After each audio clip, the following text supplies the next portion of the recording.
In today's video, we continue our beginner's guide to airbrushing.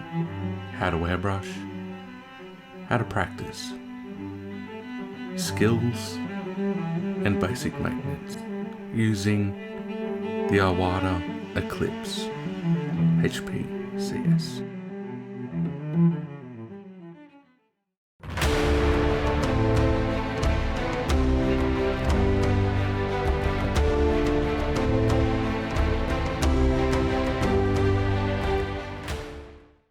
Alright, let's start out by having a look at the airbrush itself. This is an Iwata Eclipse HPCS.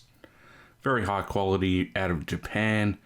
All precision parts, hand assembled in the factory and tested with paint before they go out. When you buy this, you actually get a test sheet. I'll stick that up in the top corner there for you to have a look. But these brushes are very, very nice. Just having a look here at the access to the needle. This is the retention nut or needle chuck. So just back that off and you can pull the needle out. My needle almost looks like it's got a little bit of a bend, but it's an optical illusion. In person, it's not too bad. When you slide that in, please be careful you don't bend that tip or hit that tip on any of the hardware. Tidy up that nut there. Make sure everything's tight. Check your action before you assemble everything. This brush is really, really nice compared to my clone sort of knockoff one. Very nice feeling. The weight's great. In hand when you're holding like a pen, it's very nice. Just seeing here that tiny little tip there, so you can take that little cover off if you need to clean any dry blockages or anything like that.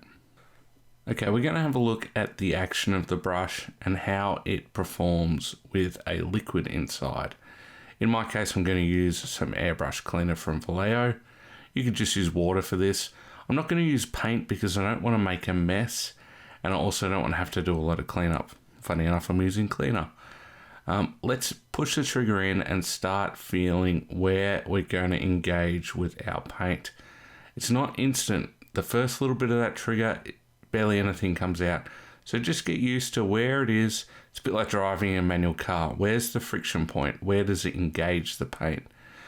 So pulling back, slowly back and forth. Make sure we do that process of air, paint, back, and then off the air.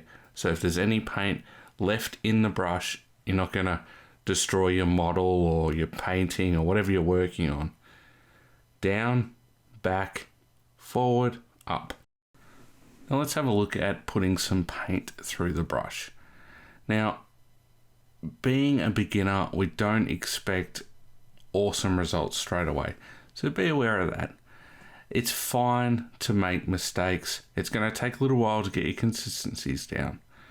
Today we're just going to use some Vallejo paint, if I can talk, but we're going to use some Vallejo paint and some airbrush thinner from Vallejo. Just put a little bit in the pot and we'll get a little bit of thinner and we'll work out consistency. We're going to look for that skim milk, which I don't know if everyone knows what that is, but it's not quite as thick as milk, not quite as thin as water. You kind of want it to run down the pot. So once you've stirred it up and got a good consistency with the visual color, just run it up the pot and let it run back down again. If it's sticking too much to the pot, add a little bit more thinner. And if it's not coming up the pot at all, a little more paint. Just play with it. I'd suggest getting bits of cardboard, getting bits of plastic, whatever you want to do, and playing around with this consistency. It's not going to be easy to get first go. If you do, awesome. If you don't stress about it. It's not a big deal. Now you've found a consistency that you're kind of happy with or happy to work with to start with, let's find something to work on. I've just got a test sprue here. It's some spare parts of some Necron models from 40k I'll be working on. I plan on testing different airbrush techniques for glow effects. So it's a great thing to work on. Just a spare sprue. Everyone's got them if they're doing modeling, trucks, Warhammer, whatever. Just grab one. They're good to work on your aim. They're good to work on seeing if you're getting much run or spider webbing. Spider webbing's where you go too close and you get like a big pool of paint with it sort of fingers out from that. So just grab the brush and try stuff. Don't be afraid. Paint bravely. It's all good to make mistakes. So just try what you can. All I'm doing here is trying to hit the lines, essentially. And here, where those little round locating things are, I'm just trying to fill them in. So you can see, just over a few shots, my accuracy was coming up and up. Just keep trying new things. Now, clearly, I lost a little bit of footage here. But you can see I've just got a bit of blank cardboard, drawn up some grids, some lines, and I'm practicing. This is all you have to do. Now, you're going to have to forgive the lack of accuracy here. I'm working around 2 lights and a camera, and I'm also painting something that's vertical. So it's kind of hard to do. You can see that last shot. That was a good example of spider webbing. You can see it's a big round pool of paint, lots of little sort of fingers coming off it. You don't want this to happen. If that's happening, you've either got too much pressure or you're too close. It's just, again, that process of going through and figuring out what's best for what paint, how close, what pressure, etc. Play around with the compressor pressure, play around with the trigger, play around with the consistency of paint. So all I'm doing here in the grid is just filling in the holes. Sometimes I'm just trying to do it with one big burst, other times I'm trying to fill it in with lighter paint. You can see some of them I end up with a bit of spider webbing. Some of them are really thin and you could do a second coat. Just keep playing around and practicing. Do this all the time until you get practice. Or I should say until you get better at it. Every time you go to paint with the airbrush, grab a bit of cardboard or a bit of paper or something, a spare sprue, it doesn't matter what it is, and do a little bit of practice. Dial in before you do your actual painting. You'll find your results are going to be a lot better. This is probably the best way to get improvement quickly. Paint often, but practice often. Don't just practice on your models. Start by practicing first. Clearly, I changed the camera angle and the way I was painting here. Vertical is a little bit hard, so I just moved it flatter and just a little more reach around here. Just keep practicing. I mean, broken record, I get it, but keep doing it. Work different patterns, different pressures, just whatever, until you feel comfortable. And then when you feel comfortable, practice some more. Foundation is everything. I used to teach martial arts. It was the same thing. You can't move on to the fancy stuff until the foundation is good. Same with the house. Foundation has to be strong or the whole house falls down. Keep practicing and you'll get there 100%. Following lines is a great way to practice your aim and also the rate of flow. So what I mean by rate of flow is how smoothly you can move your hand across the thing. My hand was kind of gripping there, so it made it a bit horrible, but just practice doing zigzags or round lines or squiggly lines or whatever, and try and get a nice smooth flow as you paint along it, as well as your accuracy to the line itself. And then try writing some words, try doing a signature, just keep doing different stuff. Now, just for the fun of it, we got a bit of paint left. Let's lay some down and see how much coverage we can get. Just go full bore on the trigger. Fill everything in.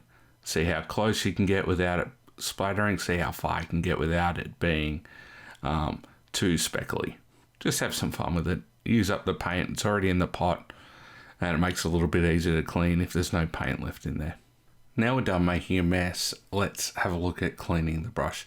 Now, full disclosure, I had cleaned the brush a little bit before this just to expedite the process for film. But grab your airbrush cleaner, a glass. You can actually get these little airbrush cleaning units. I didn't have one at the time of filming, but I'll put a little picture in the top corner in a minute. What I did then is, like we saw in the top corner earlier, a little bit of blowback to flush any of the paint from the needle and inside the brush there. So we're just going to repeat this process over and over again until we're not getting any paint. You can do this with water initially.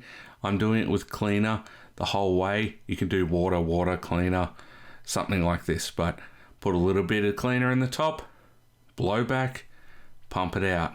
A little bit of cleaner in the top, bit of blowback, pump it out. Really simple process. Keep the little cover on the end of your airbrush so you don't accidentally, 1, stab your finger, or 2, bend the needle. So just keep this process going until you're getting no paint come out. It should be fairly simple. If unsure, get a white bit of paper and spray onto that. Make sure you check that needle tip for no dry paint around it. That's the last thing you want to leave before your next painting trip. Have a look in the pot.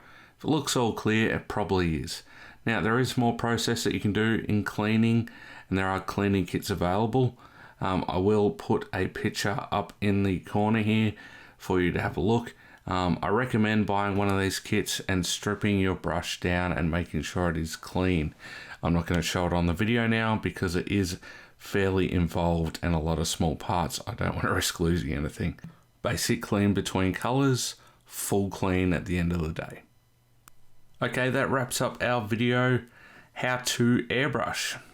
Pretty much a basic look at how to airbrush, how to mix a bit of paint, how to practice and build your skills.